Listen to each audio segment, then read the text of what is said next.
শ্বসনের গুরুত্ব। শ্বসন প্রক্রিয়ায় উৎপন্ন শক্তি দিয়ে জীবের সব ধরনের ক্রিয়া বিক্রিয়া ও কাজকর্ম পরিচালিত হয়। শ্বসনে নির্গত কার্বন ডাই অক্সাইড জীবের প্রধান খাদ্য শর্করা উৎপন্নের জন্য সালোকসংশ্লেষণে ব্যবহৃত হয়।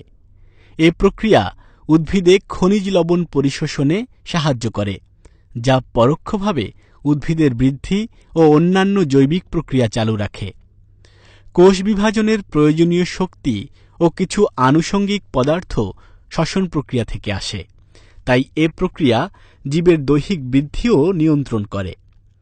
এ প্রক্রিয়া বিভিন্ন উপকার ও জৈব অ্যাসিড সৃষ্টিতে সহায়তা করার মাধ্যমে জীবনের অন্যান্য জৈবিক কাজেও সহায়তা করে। কিছু কিছু ব্যাকটেরিয়া অক্সিজেনের উপস্থিতিতে বাঁচতে পারে না। এদের শক্তি উৎপাদনের একমাত্র উপায় হল অবাধ শ্বসন।